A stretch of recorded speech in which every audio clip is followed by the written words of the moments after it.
that there was some thought that if it had not been for Joseph Smith's wife's family, that they may not have lasted very long at all. Which wife? His first wife. Good question.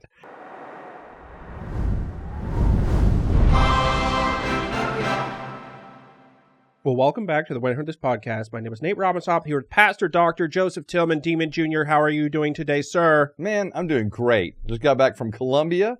Been hanging out down there and even able to go even while there was an earthquake. Well, I mean, the earthquake happened right before I went down, but it was all good. Cool. Yeah, so got to be down there and hang out with an incredible network of churches. And so, yeah, great time down in Colombia and glad to be back. Great. Yeah. Was it hotter down there than it was here? No, it was actually much cooler. You're lying. No, I really. So for real. So I will say this real quick.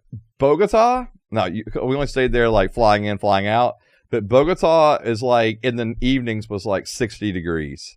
Oh. Like it felt incredible in Bogota. And even where we were in Armenia was like, I mean, the high was like mid 80s. So no, it was actually cooler down there than it was here. So coming back here, we came back here, there was a full-blown heat advisory. Like my kids' baseball practice got canceled the same night I got back, and like, because there was just craziness. So. Yeah, they do water breaks at all the football games now.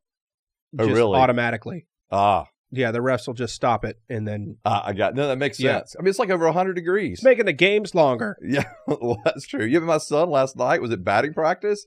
Or, no, just regular practice. It was like over 100 degrees out on the field. It was crazy.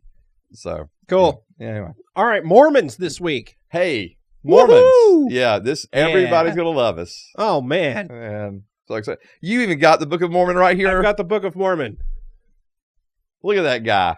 Right there. Another testament of Jesus Christ. Or is it? It says it on the thing. It does say it on the thing, so we'll discuss it. So, read the ad again. All right. Before we get started today with our questions, we want to shout out our sponsor, the Discipleship Group. The Discipleship Group is a systematic training for Christians who want to go deeper and grow stronger in their relationship with God. In these courses, Dr. Jay Zen brings you over 4 decades of study, pastoring and teaching to equip the saints to make disciples. The Discipleship Group is a series of 6 books, each book consisting of 26 weeks. Therefore, it's 3 years of study.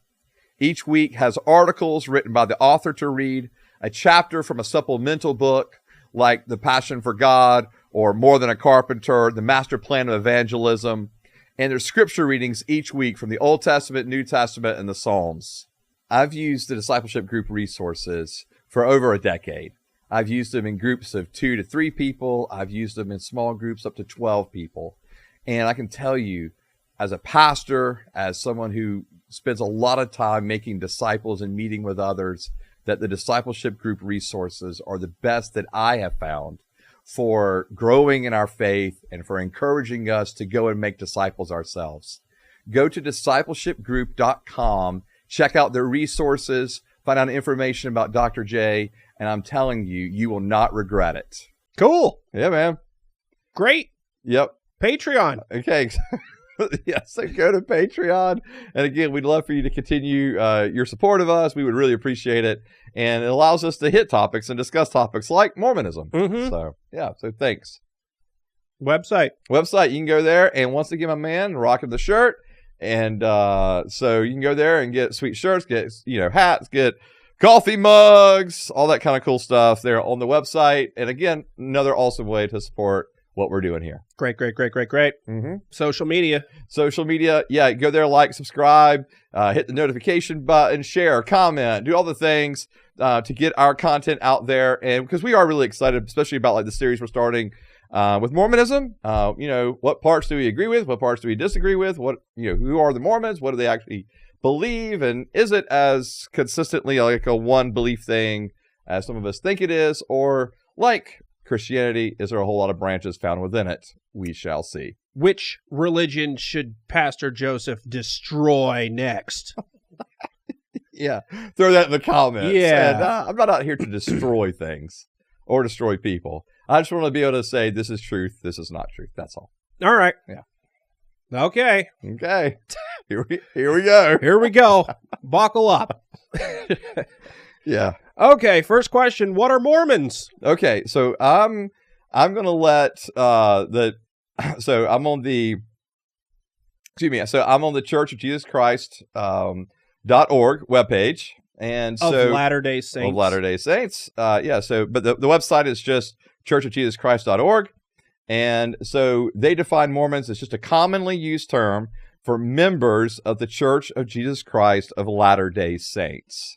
And they prefer they would say their proper name is the Church of Jesus, like that they are members of the Church of Jesus Christ of Latter-day Saints.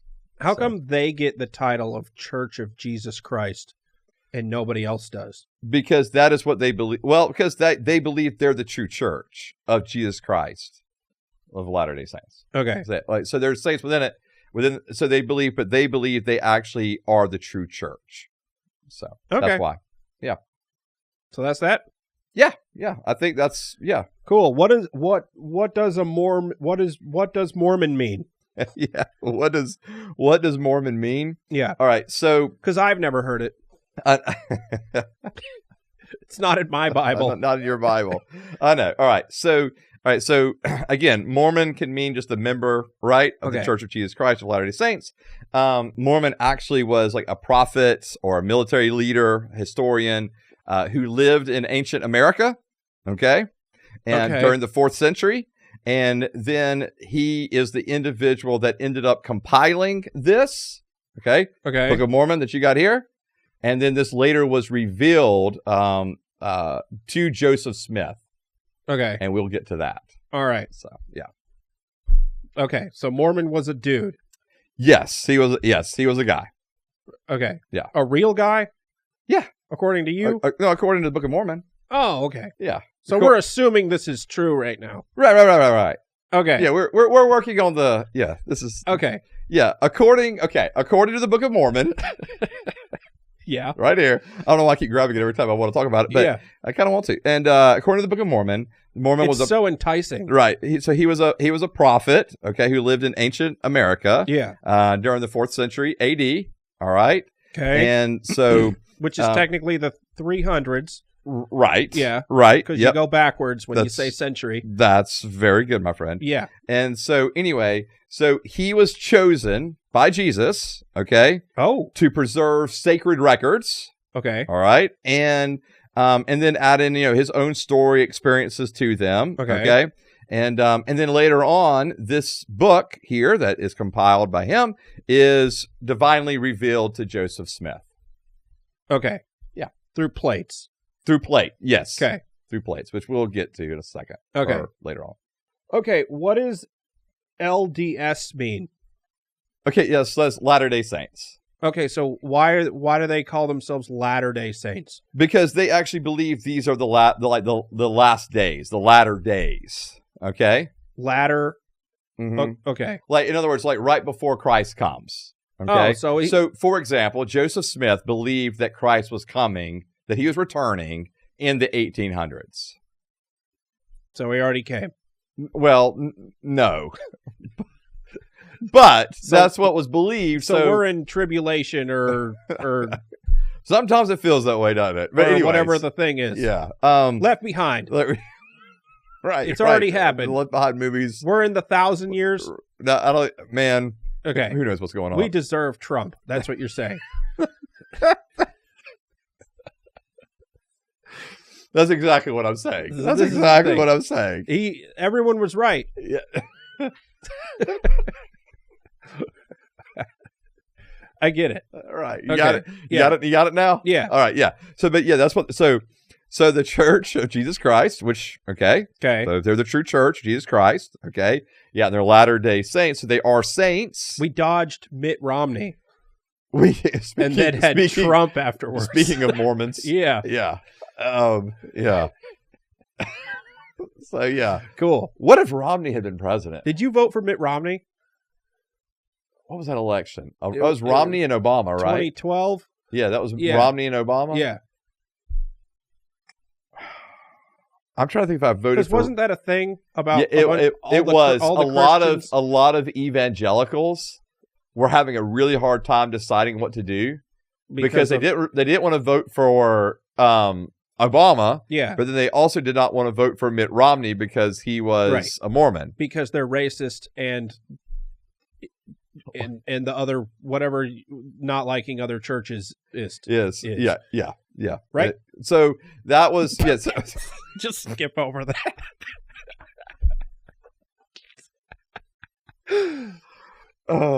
Anyway, okay. Keep going. Anyways. So so there was definitely people that had a hard time trying to figure out, like, are we going to vote for this guy? Are we not going to vote for him? And I remember I was in India when the election results all happened. Oh, yeah, and so then we saw that Obama had won. Yeah, and but anyways, yeah, I'm trying to think. I'm honestly trying to think back. I can't remember honestly if I voted for Romney or if I did a write-in. I really honestly can't remember. Okay. Yeah. Was there a third party went on that one? I don't remember. I can't remember either. Too long ago. But anyways. Yeah, but he was a Scientologist. Yes, it was no better. Yeah. It was no better.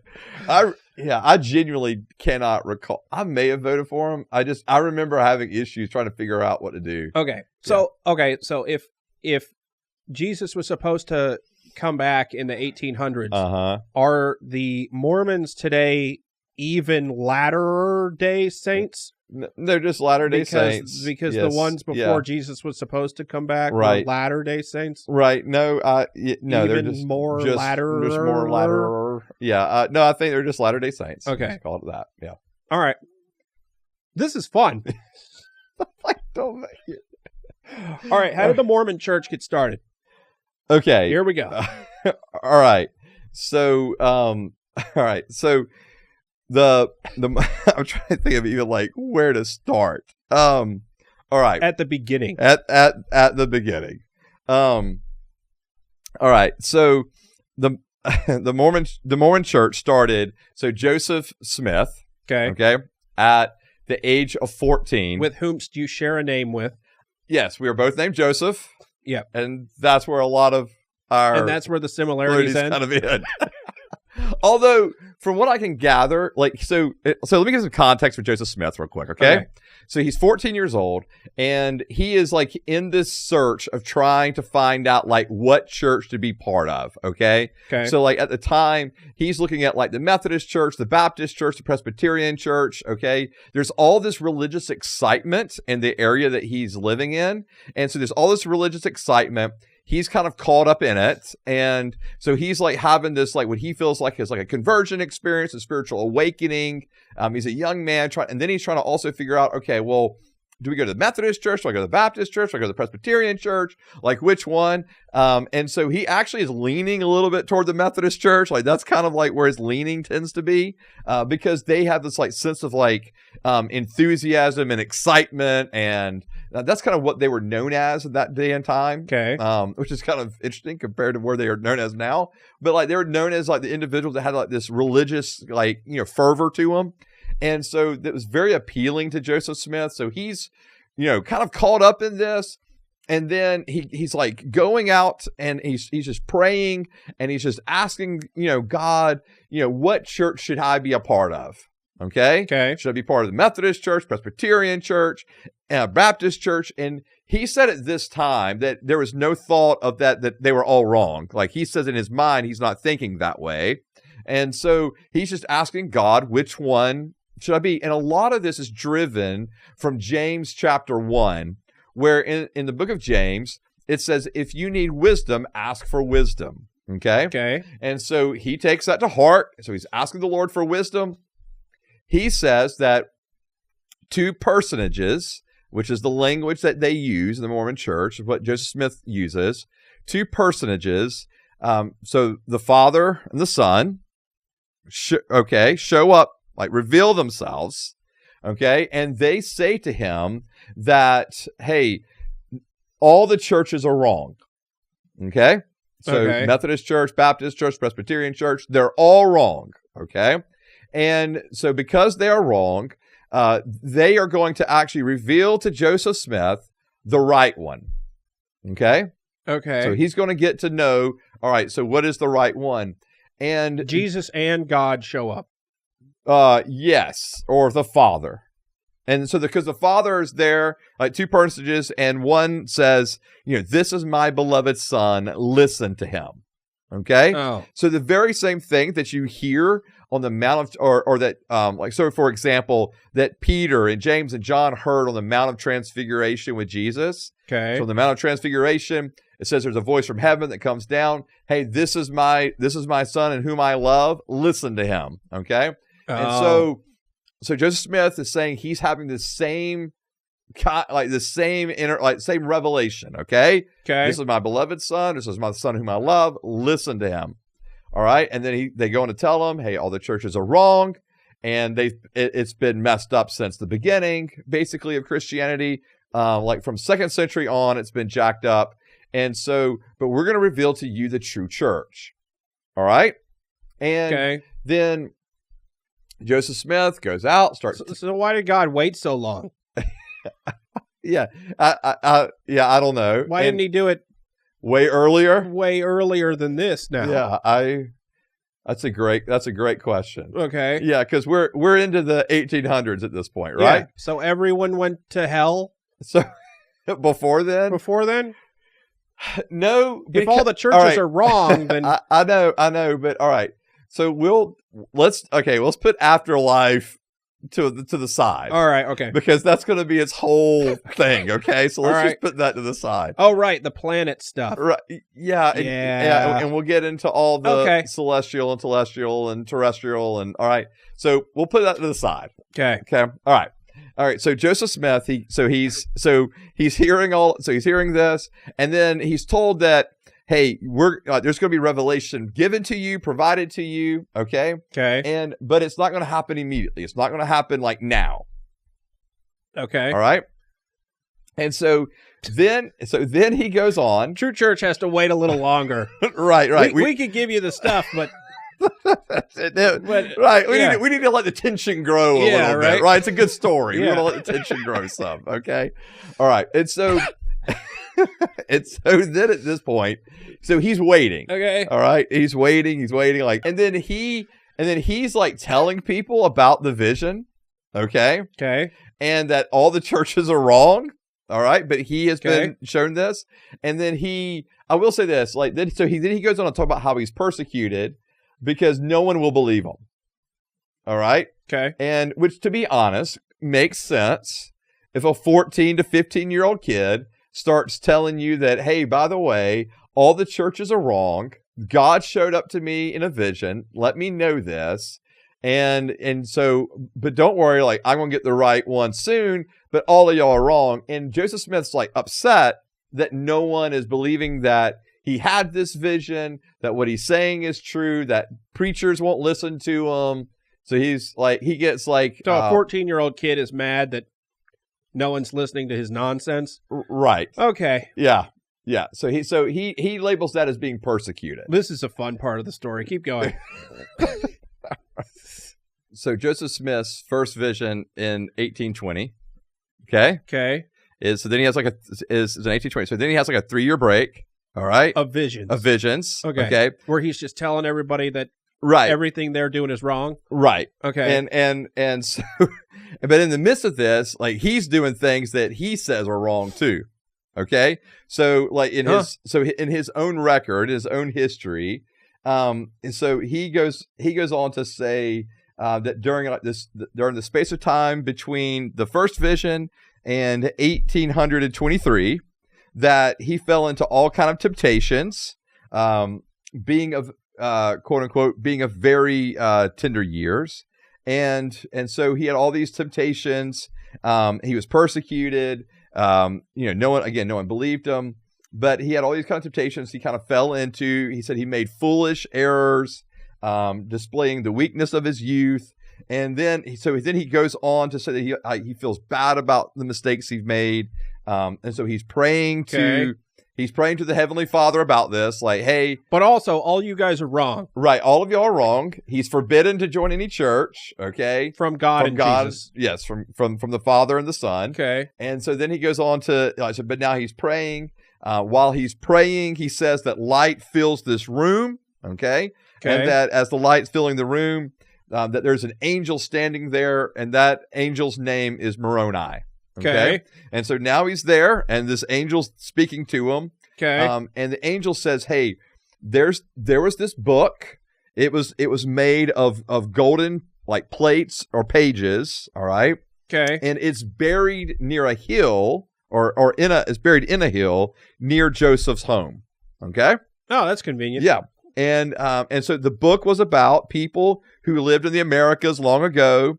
And then the angel goes on to say that God would help Joseph not only find the books, but translate the books. Okay, so why didn't God just do that 4 years ago? I'm not sure. I guess he had to grow up a little bit, maybe. I don't know. Okay. All right. So Joseph then goes with the angel to the hill. Okay. They find the plates. Okay. All right. Moroni takes him to the hill. Correct. And so now they've come there. They find the plates. And that he said that Joseph wasn't ready to take them yet, though. Okay. Okay. All right. So then, when Joseph is older, all right, he comes back to that hill. So why did we take him?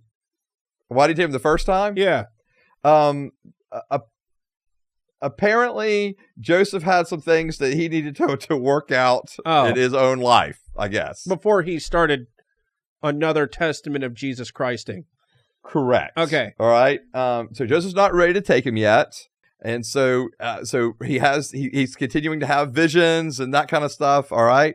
But then 4 years later, okay. All right, now he's able to actually go back to the hill and he's given the plates. All right. Okay. And so, and then Joseph is told to keep them safe. All right. Now with the plates. So God and Jesus show up and they say, "Hey, all the other churches are wrong. Right. We've got to tell you something, but we're not going to tell you." Right. And let's say that's like 1820. Okay. And then 4 years later, an angel shows up and says, "Hey, I got to take you to the plates, but I ain't going to do it yet." Or like let's put that at 1823. Okay. Right, so 3 years later, angel shows up. Yes. "Hey, I know where all the stuff that God and Jesus were talking about, but I ain't going to take you there yet. So just chill." And then years later, the angel comes back and then says, "Hey, you're ready to see the plates now." Correct. So he shows him where the plates is, but then he goes, "But you can't have them." Yeah. Well, and then years later, 23 is when he's like 1823. That first vision, he's like, "Yeah." That's when the angel shows up and goes, "Yeah, but you can't have them yet." Oh, okay. Yeah. And then 4 years later, he's finally able to have them. Oh, and okay. Right. So then he finally gets them. Okay. And so he finally gets them. Finally gets them. And not only does he get the plates, but he also gets the means in which he can translate them. Okay. So he's got a seer stone. All right. So along with the seer stone, he also has this interpreter, is what it's called here. But interpreter, it becomes known as the Urim, if I'm pronouncing this right. Okay. And Thummim. Okay. And they are Thurman. I kind of like that, but it's like they're like clear stones. Okay, and that you put over like the hieroglyphics, and then he could translate it, use them to translate all of those characters into English. So he puts Uma Thurman on the plates, and then she reads it in English. Something like that, and but then he writes it down. Close. And then he what? And then he writes the English down. No. Well, okay. And that's how we have the Book of Mormon. All right. Well, here's what's crazy. So he's translating it. Okay. And one of the stories goes that is that so it's like he has like this like black hat stones in it. Okay. He takes the seer stones or the Urim and Thummim, not Uma Thurman, and he takes them and he's like putting his head down like into it, like into the like, and then he's able to like there's light shines from it. He's able to read the characters, and so he actually has scribes for writing it down. So he's actually not the one writing it down. Okay, but he's like saying out loud what the translation is. And then other individuals that he has are actually writing it down. Okay. Yeah. And then that is how we get the Book of Mormon. I would have written down, I have no idea what the hell this guy's doing right now. His head in a hat. Yeah. But that's... Wait, so he put the plates in a hat and then put the stone... Yes. Stones over it where he could read it, interpret it, or translate it. Where'd he get the hat from? Was it a magic hat? I don't think the hat wasn't being magic. I think it was just creating this space for it. Yeah. Okay. Yeah. It's what? All right. So finally the book is all put together and it's finally published in 1830. All right. Okay. As the Book of Mormon. And as you said earlier, it says that it's another testament of Jesus Christ. Okay. And so not in the sense of it being, they would say it doesn't contradict the Bible that we have, but it actually is alongside the Bible that we have, that both are inspired scripture. Okay. All right. And so that is how we end up getting Book of Mormon. So the Bible is just like God told guys that are in the Bible to write down the Bible, right? Mm-hmm. And this book is God and Jesus show up in a vision, say, we got some more stuff for you, but we're not going to let you know. And then we're going to tell an angel to come years later. And he's going to say, hey, I know where the extra stuff is. And then he's going to go take him to the extra stuff after that. Right. And then he's got to look at a rock in a hat at the stuff that the angel showed him to find in order to write this down. Correct. And then he's got to say it to someone else who then writes it down. Correct. That's a whole lot more confusing than God told me what to say. Yeah, there's definitely a lot more steps involved in it, right? Like, you're right. I mean, like, when the prophet Joel, for example, he's just hearing, writing. Yeah. Done. Now, it's not to say that some of the writers didn't have scribes. They very well could have in the Old Testament. We know that Paul used scribes in the New Testament. Yeah, because Paul was busy. Yeah, well, yeah, and it also looked with Paul. It also looked like he may be having his eyesight might have been failing as well, and so hence having someone else write for him. Okay, but yes, so yeah, you should have found some rocks. Yeah, helped him out a little bit. Yeah, see a little clearer. And a hat. Did they have hats back then in the Bible? Not the way that not the hats like the Joseph Smith. They had using like hoods. Yeah. I mean, robe hood. Right, because you're talking about at this time, 1800s. I mean, you can all kind of visualize the hats that were being worn at that point in time. So that's that. So that is where we get the Book of Mormon from. Okay, so after we get the Book of Mormon, what happened between then and now? Oh my God. How much time do we have left? So how do we go from Guy writes this thing? Yeah. Or Jesus writes this thing. Yeah. With help of Joseph Smith. Right. To churches everywhere. Right. Of them. Right. Okay. So yeah, okay. Wow. All right. So really quick. All right, so Joseph Smith does have a few people that are witnesses, okay, to the Book of Mormon. Okay. All right. Two of which, one was a primary scribe of the Book of Mormon. Another one was, and I'll say vision, they had visions of the plates, okay? So the visions of the angels, plates, that's what characterizes them as witnesses for the golden plates. Huh? All right. Why do they need to be visions of the plates? Well, so they have that's what they have. They have visions of angels holding plates. Okay, and so one of them describes it more like an impression. Another one says I saw it with my spiritual eyes. And so there's some debate over whether they actually saw anything physical or not, or did they see at least 2 out of 3, or did they see just a vision? It does sound like there was one of them who did see the physical plates, because that's what he was the main scribe for what Joseph Smith is doing. Okay. And there's another one that was a scribe for a little bit, but then he lost a lot of this. He lost a lot of the pages. I'm confused. He lost a lot of the pages initially, and so then he was kind of fired as the scribe, I guess. But then they had. So anyway. Why didn't he show other people the plates? Oh, because he was told not to. Oh. Yeah. So, okay. Yeah. So they were like, hey. By who? Now that by the angel. Okay. Yeah. So they're saying. So that's why he put it in a hat. They're saying, like, don't show anyone the plates. Okay. Because basically people won't be able to, like, they won't handle it well, or they can't be trusted with it. And so therefore don't show them the plates. Okay. Yeah, so Angel Moroni or Moroni says, don't show it to anyone. Okay. All right. And because if you do, you're actually going to be destroyed. Is what he told Joseph. Okay. And so Joseph like writes that in his own account. Okay. And so he says, he says, this is in his History 142, I should not show them to any person, only to those to whom I should be commanded to show them. If I did, I should be destroyed.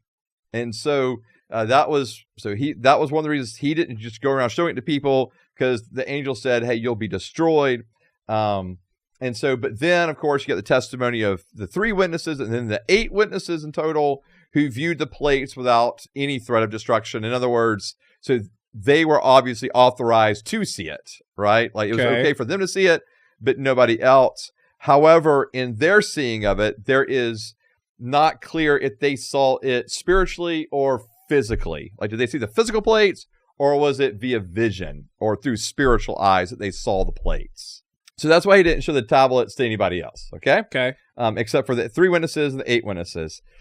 And then, so you do have some people that are like saying, verifying what's happening with Joseph, and then others begin to come up alongside him. And again, like with Joseph, I'm assuming there was some sense of like, he must have had a pretty charismatic, maybe I'm wrong in this, it's just Joseph talking out loud, is that, because he was able. I'm confused. I know, because he had a charismatic personality in the sense of being able to gather people to himself. And so he did. And so, so he gathers people to himself. They begin to build a church. They begin to build a temple. And this is like a big deal for them. So so the church is growing. Joseph Smith actually becomes mayor of the town they're in. And then again, I'm skipping a lot of stuff, but so the Church of Jesus Christ of Latter-day Saints is growing. And then he actually runs for president. Oh, yeah. And so now he is arrested. He's placed in prison. While in prison, the prison is attacked. He is assassinated or killed, however you want to phrase that. Oh, okay. So he's killed. And then there's the idea, okay, well, what do we, basically like, what do we do now? Like, what's the next steps? And so then they finish building the temple there in the area. And then they begin to travel, and then you end up, I'm kind of fast forwarding a little bit. At Salt Lake. But then you got the movement of Brigham Young leading the people to Utah. And a lot of the problem is, for them, they're being persecuted, right? Like this church is being persecuted, and I'm using their language, being persecuted. By the government? They would say eventually by the government, or yes, by the government, but by just people in general. Okay. And that there was some thought that if it had not been for Joseph Smith's wife's family, that they may not have lasted very long at all. Which wife? His first wife. Good question. His first wife. And yeah, dog. And so and we'll get into polygamy here in a minute. All right. So there's because they had some status, they were able to offer some protection for them. Okay. His wife's family did. And so anyway, Smith's killed. Persecution is still happening. They finish the temple in the city there. They end up going to Utah, and that is where they begin to really have a kind of safe haven to begin to grow, and to for the church to grow, and at the same time they're still starting other temples and building other temples in different places. And even starting to go beyond outside of the United States. Like they make their first trip to England and that kind of thing during this time as well. And so they'll take that so well. They're expanding, right? And so you have so we just kicked their ass in a war, and now we're like, hey, your church is wrong.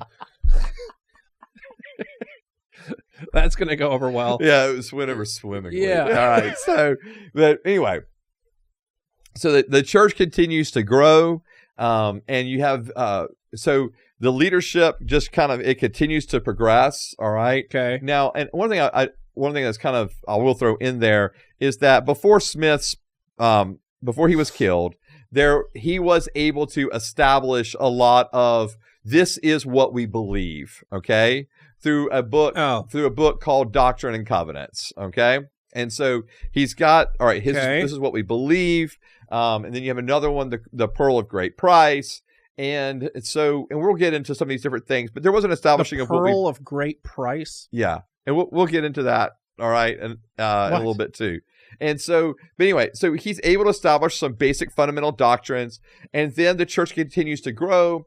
They continue to, I would say, develop doctrine. Okay. Establish what do we believe? How do we handle both the Book of Mormon and the Bible simultaneously as inspired scriptures? Okay. What do we believe one is saying? So how do we make this fit better? How do we make this all fit together? Okay. And what's really interesting was initially they were very much like, hey, we are not like these other churches, right? All of these other churches are fallen away from God. They're full of apostasy. We do not believe that they would refer to other churches as like creedal Christianity. So like everything from Catholic Church to Protestant churches, like they're all creedal, which is not from God. And so therefore we are the exclusive church is what they would claim. Okay. What's interesting. So 1800 years of church scholars and theologians and philosophers are all wrong, and Joseph Smith is right. Correct. I mean, in a nutshell, yes, that's correct. Okay. Because they were all wrong. They're all like evil, selfish, right? They've messed up Christianity kind of from the jump. And so, all right. Yeah. And so they've got it right now. Okay. So they're the only church. And where I'm getting to with this is, but how could they help it if God and Jesus didn't show up to whoever sooner? Right. And tell somebody about it. I mean, that kind of makes sense. Like, what were they supposed to do? Yeah. And so, yeah, I mean, it's fair. It's fair. I think it's a good critique. Okay. And so, but to finish the story real quick, again, I know I'm flying through this. Okay. But there's, so the Church of Jesus Christ of Latter-day Saints, they continue to have like this succession, okay, of presidents, of individuals that are leading. They have prophets, they have leaders. Presidents. Yeah, presidents. Yeah. They're presidents? Uh-huh. Yeah. So the leader of the movement at that time, for at any point, period, is referred to as the president. Okay. Yeah. And so they have the Mormon Pope. Yes. Okay. Yes. Mormon Pope. All right. And so you've got leaders and speakers, apostles, prophets, right? And so they all are speaking toward, this is what we believe. This is how we apply this. There was a very, there's a very big emphasis on a couple things. One, we are the exclusive church. And number two, we primarily, we do have a belief system that we hold to, obviously, but the charge for us as a Mormon church is to do good, right? Why does everyone always want to be the only church? Man, that's a good question. We just like that, like we've got it right, yeah, kind of thing. I mean, because you're right. I mean, it's not like the Mormons are the only ones doing this. Yeah, I mean, so, but yeah, so this is their claim. We're right? the only church, right? We're the only. Yeah. It just keeps going, and so, but anyway, so they're growing. They're even they've got like a council of 50, and they're trying to figure out like, okay, how do we continue to grow and develop, right? Yeah. Where do we plant new temples and all that kind of stuff? And so that's kind of like their thing, right? And so they're continuing to grow, they're continuing to evangelize, but they're very clear. Hey, we're the only church. We're good works, okay. And then what's interesting is it really begins to change. You see some of the change happening like in the mid to late 1900s, where there starts to become a little bit of a shift of, okay, it's not just about good works, all right? Okay. Like there really is like a grace that's available. But the grace, there becomes like two perspectives of grace. Like, is the grace available to us once we've exhausted ourselves of our good works? Like, in other words, we've done as much as we can do. Now we need grace. Or is grace present even before we start doing good works? Like when you get old? Like I can't do any more like good stuff. works. I'm just tired. Yeah. And so now I need grace. I need grace. Right. Now I need grace. So there's a little bit of like debate over what this approach is with grace versus good works. Okay. And then you get into the 21st century and things begin to really start changing over the last 25 years of the Mormon Church. Okay. And what I mean by that is the Mormon Church for a very long time held together as like one coherent or cohesive, not coherent, but cohesive group.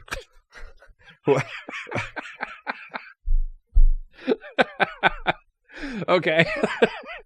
That makes sense. Definitely not coherent. Okay. Cohesive group with a coherent theology and doctrine and practice, okay? Okay. And it was very much like a top-down leadership. Like, this is what the leaders say, you don't question it, okay? Okay. And they are really being able to influence, the life of the church, okay? And so what happens in the last 25 years is this top-down thing begins to kind of fall apart, all right? Guess what happened in the last 25 years? What happened in the last 25 years? The internet came out. Bingo. And that is the reason. Yeah. And so what's happened is now you find multiple, I'll call them streams within Mormonism, okay? Okay. And so now there's these various streams within Mormonism where for 150 years, 150 plus years, the Mormon Church really held together kind of as one group. Now, granted, along the way, there had been little splinter groups that had happened, okay? But the reality is they had pretty much consistently been able to hold this group together. And now with the rise of the internet, what happens is all of a sudden, it's not just the top-down voices that are being heard and listened to, okay? Okay. And even the top leaders begin to lose control of the narrative some. And they begin to lose control of what, they can't, the Mormons are no longer isolated, if you were, from what's being said by other people. Like, there's a reason that at one time the Mormons were like being told, don't get on the internet. Internet bad, right? Because what happens is... I talked to one of their foot soldiers. Yeah. And they said that during their missions, they're not allowed to use the internet at all. So interesting. Yeah. And you wonder why. Yeah. Right? Right. And so now what's happened because of the internet, now there's Mormons that know, oh, wait a minute. A lot of the historical stuff that's in here and a lot of the geographical stuff that's in here cannot be verified through history, through archaeology.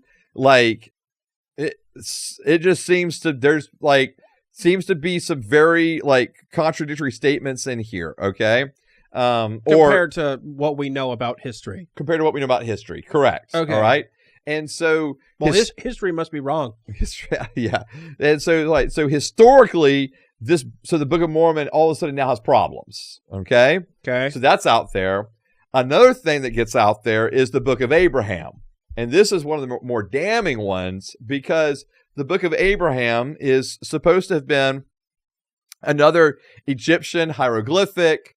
Another testament one of Jesus Well, Christ? no, it's not another. It's more of like the Testament of Abraham. Okay. Joseph Smith would have called it that way. Joseph Smith, said he was able to translate. And Abraham was in Genesis? In Genesis. Okay.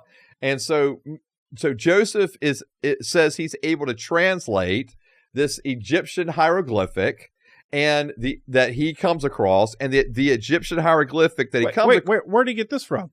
All right. In early July 1835, okay, Joseph Smith and some other Latter-day Saints acquired 4 ancient Egyptian mummies. Okay. What? Yeah. And several scrolls. All right. From where? From an antiquities dealer who was visiting the area. Okay. So they're in Ohio. Okay. All right. So later that year, all right, and in early 1836, okay, Joseph Smith and his scribes spent considerable time engaged in the translating of the Book of Abraham. Okay. From a mummy. No. This is one of the scrolls they got. Okay. Okay. And so that they're translating the Book of Abraham. Where are these mummies at? And are they buried in the the Mormon temple somewhere? That's a great question that I do not know the answer to. Okay. All right. So they have they're able to translate the Book of Mormon because one of the things the Book of Abraham. The Book of Abraham, excuse me, thank you. Book of Abraham. And one of the things because they also did was that they produced a number of like Egyptian alphabet and grammar manuscripts, okay? And so they published this Book of Abraham, all right, in 1842. Based off Egyptian? Yeah, based off of Egyptian, like hieroglyphics again. Was Abraham in Egypt? And so, it's there. Did Abraham know Egyptian? Well, I don't know. Like, that's what they're claiming, okay? Because they're saying that this is like... I thought he was... Right, because what they're saying is that this is Abraham's like first person narrative, right? Okay. Like recounting a portion of his life. Okay? All right. And so I get it, man. Just hang with me. All right. And so I'm just trying to tell you what they're saying here. And again, I'm reading this straight from their stuff. Okay. And then in 1880, it was officially accepted as scripture. Okay. And it's included today in what's known as the Pearl of Great Price. All right. And so the Book of Abraham, so this book has a lot of historical, like, we can't prove basically that a lot, no, I won't say any of it, but that so many things in here cannot be proven historically. Okay. Okay. From people groups to cities to, I mean, like, even like if you thought that individuals from the Middle East came over, that there should be some kind of like, which is the claim here, there should be some sense of Middle Eastern writings or languages, something we don't have any. In America, we don't have any. Okay. Our America. And we don't have any. Okay. Okay. And so now with the Book of Abraham, so Joseph Smith says he's translated it. This Egyptian scroll, we've translated it. It's about Abraham. It's about his life. Well, one of the things that came out that was just not readily available at this point in time, although it had already been discovered, is the Rosetta Stone. And the Rosetta Stone changed everything because then we were able to actually translate these Egyptian scrolls and actually know what they say. And so now we know that the Book of Abraham that Joseph Smith says he translated, or let me put it this way, that the Egyptian scroll that Joseph says he translated actually had nothing at all to do with the life of Abraham. Not one bit. Okay? Okay. And so, well, that's known fact now. And so now that's on the internet. And so now that makes Joseph Smith, who was their prophet, and you had to believe what the prophet said, now it makes Joseph Smith out to be a liar. Okay. Okay. Now others will say, well, he was just using this Egyptian scrolls and was getting revelation from them of the story of Abraham, even though they had nothing to do with the story of Abraham itself. The problem is Joseph Smith himself said he translated it. Okay. Yeah. And so anyway, here's my point. Because of things like this, the Mormon Church I was reading The Cat in the Hat. Yeah. And we need to start a new religion. Right. Go with that one. Like what? And so what's happened is now even, for example, on the on the official website, the churchofjesuschrist.org, like it is stated clearly that the Book of Abraham, they acknowledge the issues that exist in it. Okay. Okay. So here's you mean that it wasn't translated from the thing that it was supposed to be translated from, and it's all made up. Right. And so here's the thing. Okay. It's like, all right, well, if these things start historically don't line up, if just textually they don't line up, and if Joseph Smith actually said he did certain things and he didn't, that he's a liar, then what are we doing, right? We're making billions of dollars. That's what we're doing. Yeah, and so one of the things he did was he did a retranslation, quote unquote, of the Old and the New Testaments. What? Yeah. Okay. And so but he didn't do a translation of them from the Greek or from the Hebrew or Aramaic. Like, he didn't do that. He used the King James Version. Okay. Okay. And what he did was, through the King James Version, he made edits that he said that God revealed to him of errors that were found in our Bible or in the King James Version Bible. And so the errors he found, he just took those parts out or added to make it actually say what he believed that had been revealed to him. Okay? Okay. And so here's where I'm going with all this. So now... Keep him away from the Constitution. Now, right. So now here's the problem. Now the problem is that you have individuals that have grown up in the Mormon Church, and now they're exposed to all of this through the internet, through social media. Yeah. Right. And now they're having to question through podcasts like this one. Right. So what do we actually then believe about Mormonism? In other words, are we going to still hold to the quote unquote kind of orthodox belief of Mormonism? Are we still going to hold to Joseph Smith? Everything he said was inerrant and infallible, and we're going to trust the Book of Abraham, and we're going to trust the Book of Mormon, and all of that is fine? Or are we going to there's another Mormon stream that's taking what they call a higher criticism? It's the same higher criticisms that I learned, the way that they come to Scripture based on history, based on historical criticism, textual criticism. And so they begin to take, what's here and go, okay, here is the way to actually approach this from a high academic standpoint. And so they're kind of taking some of that, pulling some of that. And so you have these different streams that are developing. We even have a progressive stream now within Mormonism that is completely well, I know, that makes me sound like I'm a Mormon now. The Mormons have their own, you're wearing a blue shirt. I know. Blue and true, brother. Blue and true. And so, there's a stream within Mormonism that actually is saying, hey, you know what? We are pro same-sex, marriage. We are pro LGBTQ community. We are welcoming to transgenders. And so you have this stream that's there within Mormonism. God wrote on my plate at Chili's last night. Right. That it's okay to be gay. Yeah, that's what he wrote on your plate? Yeah. Yeah, so therefore you can believe that. I didn't get my dinner for 4 years.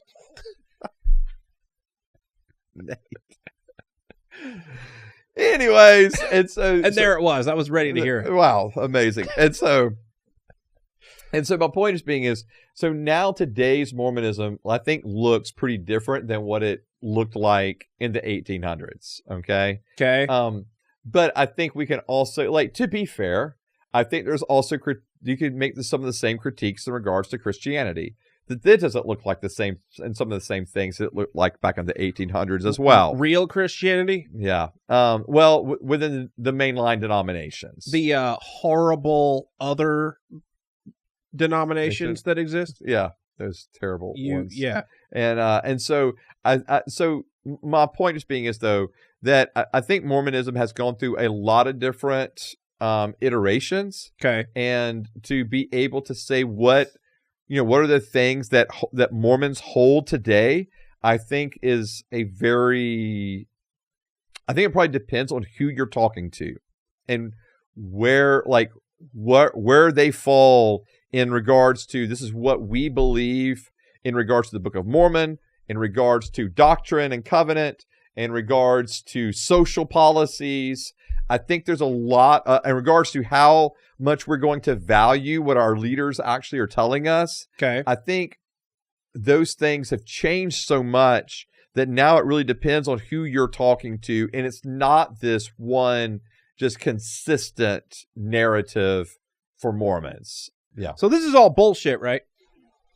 Well, we're going to get into what this is. Okay. Just for the end of the first episode of this is all crap. All right. Is that where you're landing at right now? Yeah. Yeah. Okay. So we're gonna go through parts of it. This is nonsense. And talk about it. I do think that the narrative of how the Book of Mormon came to be, yeah, and what is the content we'll get into the content that's in here. I do think it's challenging for Mormons to hold completely. Okay. And I think it's hard for just not even Mormons. I think it's hard to accept the narrative in the way that it plays itself out, right? From the book. From the book. From the book. I mean the whole this whole religion. Right. The Church of Jesus Christ of Latter-day Saints is nonsense. That's where you're at right now. Yeah. Yeah. Yeah. I think, and that's what I'm saying. I think part of the problem is you've got all of this being handed down to like one individual, right? Brigham Young? No, well, Joseph Smith. Starting with Joseph Smith, right? All of the revelation and everything that starts it off is coming down to one person, okay? Yeah. And you're having to buy... Who never showed anyone where he got it from. Right, and who never did anything like miraculous, like a prophet or, like anything else, right? In other words, I think... Didn't he marry like 50 women? No, it wasn't 50. I think the count, depending on, it's somewhere between 30 to 40. That's a miracle. It's a miracle that one of his wives didn't kill him. Is that what you're saying? Yeah, I mean, it's a miracle that he could accomplish that. Yeah. Yeah. And so, and one of the things that, is frowned upon about, that we look at today and frowned upon Joseph on is the fact that he married a 14-year-old, and several other teenagers. As when he didn't they do that all the time? Older. Then? Yeah, and that's what I was going to say. Like during that time, like 14, to me and you, that's bothersome in this day and time. I've got a 15-year-old daughter. I can't imagine her being married. Like especially to Joseph Smith. Well, oh dear God. Well, and what's interesting is that his first wife, who was not 14, but his first wife, who I think she was 23 and Joseph was 22. If I have those 20, I think it's 23 and 22. Her family wasn't even for Joseph originally. They came around to him, but initially they were like, no, and they didn't like him either. And so, so he did marry. And so anyways, you've got, there's things like this with the polygamy, with marrying someone so young. But again, culturally, we could kind of go, but especially with the way that he says things were revealed to him, right? Yeah. That to me is where the problems lie. And we can get into the why of that. And it's in some of the same reasons that I have issues when Muslims say that this is the revelation that their prophet Muhammad got. And you're basing... It's the same thing?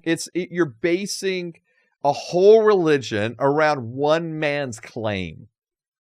And to me, that's very dangerous and that's very cult-like.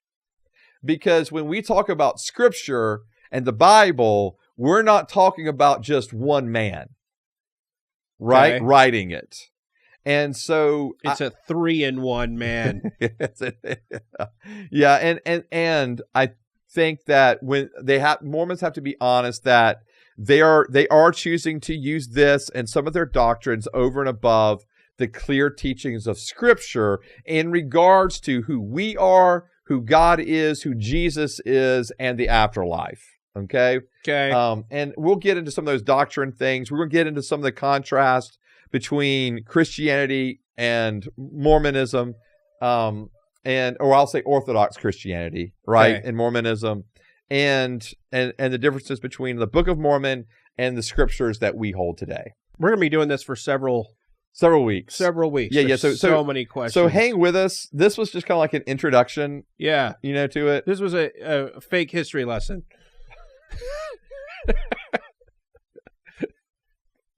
It's recounting the story in the way that it has been passed down through the Church of Jesus Christ of Latter-day Saints. Yep. Yeah. Cool. Yeah, man. All right. Next time is more crap.